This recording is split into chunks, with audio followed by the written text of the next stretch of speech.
afternoon, my lovers. I'm back out on the fields. I'm just cowering behind a hedge at the moment. It's blowing a gale today. Right, I didn't go to that field with the earthworks on it because I thought it was a weekend. People will be at home and they'll be having their microwaves on, the TVs will be on, be loads of juice piling through the cables, and it'll be a nightmare. So I thought if I go there on Monday, then it'll be quieter. There'll be less people home, they'll be at work. Right, in between swinging the big coil, I've been swinging the little one. That way, I think I'll have some footage for you. Because just swinging the big one all day and you know, trying to get used to it is not working. So this way I can have a rest from swinging the big coil, because believe it or not, this thing here is quite heavy. It's a big lump. And I'm bent over looking at it, walking along, and it is quite hard on the old back. So in between it getting a bit too much, I then swap over to the little coil. Where's it gone? Is it down there? There it is. I'll swap over and then I'll swing that for a bit, and that way I might have some footage for you. Yeah, if I do that, because John reminded me of exactly that scenario with the Horde Hunter up in Scotland. He does that, the Horde Hunter for a bit, and then goes back to the Metal Detector for a bit. So I got a signal over here. I think it might be non-ferrous. Ooh. Yeah, it's given me 71, which is high, and I get a full circle. 75. Sounds shallow. It's definitely shallow because I got it on sensitivity 3.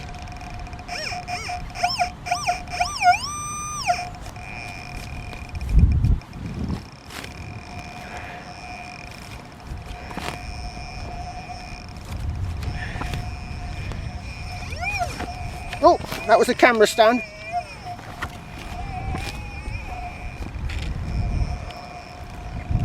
Oh. Right, where's my non-ferrous? Oh. Oh. We're still down there. Right. I've got to put my coil a long way off from me, because the spade, it picks the spade up, but even this close. Got to put it right over there. Right. Ah, I think I can see it. I think I can see it. It's a compression ring off of a spark plug, methinks. Yeah, that's what it is. Only a couple of inches down. Still non-ferrous. Woohoo! God, my next signal was a good foot down. It sounded really nice. It'll be nice when they invent a metal detector that don't find CCRs. Ugh. Yeah, not all low signals are CAC. See the circle? Well, not all low signals are iron.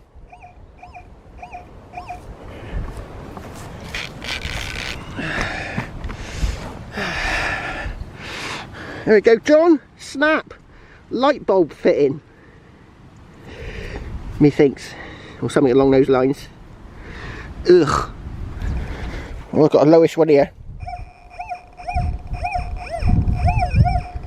Full circle. Very low number.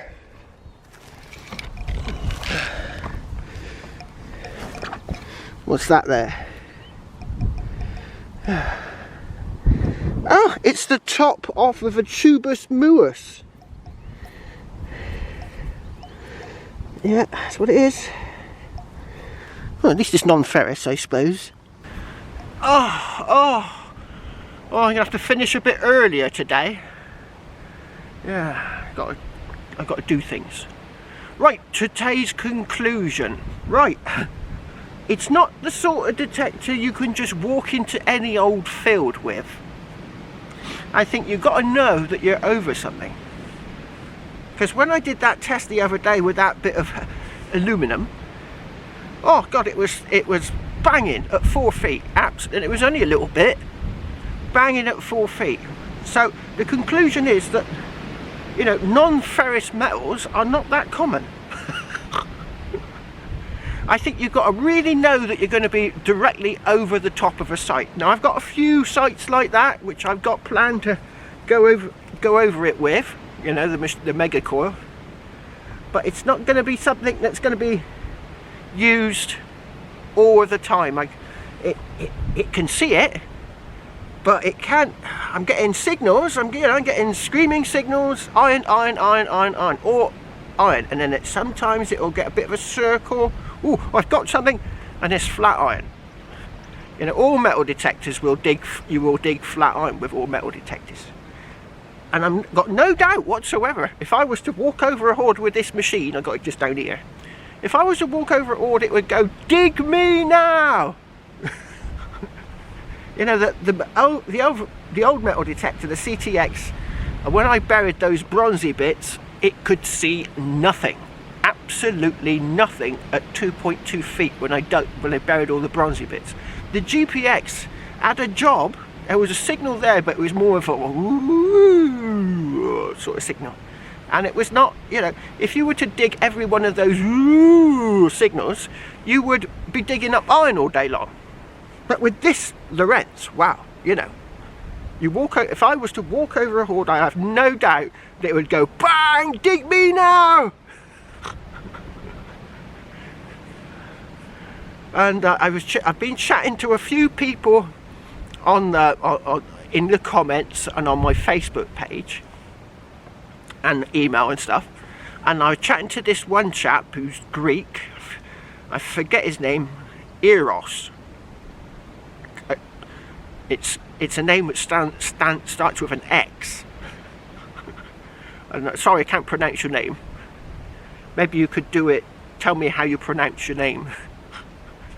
And then I was chatting to another bloke called Roberto, and Eros is from Greece, and Roberto is from, you did say, damn, I've forgotten. But anyway, I digress. So I was talking to the Greek chap, and he said he found a bowl, a bronze bowl. Now I got my drinking thing here, so that's about 10, maybe 12 millimeters. So he found a bronze bowl that was 20 millimeters, so not much bigger, at 2.2 meters. And he said it was clear on the Lorenz. Clear. Dig me now. 2.2 meters. I'll show you what 2.2 meters. I got this shed here because it's blowing a gale today and it's been a bit wet and rainy and horrible. And so I'm going to show you what 2.2 meters is. So that's where I'm sitting, look. See the gutter up there? I've already measured it. You can see my tape here. I measured it. That gutter up there near the gable end. That bit goes up. That bit is the gable end, right? It needs to be a builder. Well, not really a builder. But that bit up there, that's 2.2 meters. So yeah, so 2.2 meters. And I've seen video of other people digging things where they're looking for space rocks. Now Roberto, now he looks for space rocks, you know, meteorites,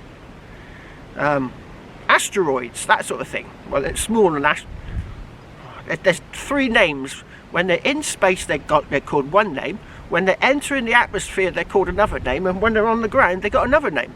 So it's sort of like meteorite-ish. And he's got, I've seen pictures, and he's got rocks like that. These things can be worth millions.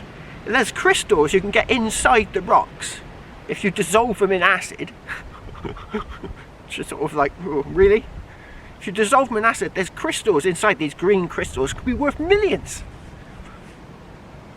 Anyway, he's got these rocks that are massive, and I've seen very thin slices of these rocks, and the matrix inside these rocks are just, you know, it looks like alien, you know, there's sort of like crystalline structures inside the rocks, and that's what he does. I said to him, oh, how often do these things come down? He said, oh, they're around, you know, they're around everywhere, but Yeah, they got the same signal as iron. Well, do you imagine? I'd be digging iron. I'd be digging 10,000 pieces of iron to find one space rock. No, it's not really worth bothering with, is it? Unless you know exactly where these things have dropped out of the sky. And not all space rocks are magnetic. Some aren't. So, yeah, so I've got no doubt whatsoever, if I'm going to walk over a hoard, that will find it. And this machine is going to be useful, very useful. I've been invited onto some archaeological digs, so I could literally just wand that thing over the ground and say, oh, there's a metal target there, there's one there, there's one there. You know, just look there. And I can do subsurface mapping with it once I've learned how to do that. Yeah, there's lots of possibilities, but the main thing is I got to be on top of somewhere where Roman stuff has been found. Like, for example, if you were to find a hoard or a scattered hoard and you're scratching your head thinking, where is the main body of coins? They've got to be round here somewhere. I could probably walk across the field and go, oh my god, there it is. So yeah, that's the conclusion from today's video. I didn't find much, but it's going to be a machine that I'm going to know that I'm going to have to be on top of, maybe like a Bronze Age site or a Roman site, or I can't just go into any old field and expect to find stuff under the ground. I've got to be on something. So yeah, that's today's conclusion. So tomorrow, hopefully the weather's going to be a bit better than today, blowing a gale. I'm going to head to a spot where I have found Roman and Bronze Age stuff. And hopefully, the only reason I came here today is because this shed here has got a bit of an overhang. And it's been raining, so I thought, well, if it comes down heavy, I can get underneath the overhang. And I have found Roman here and medieval. And there's lovely ridge and furrow, but nothing like non-ferrous as such. Well, it might be, but I just haven't walked over it.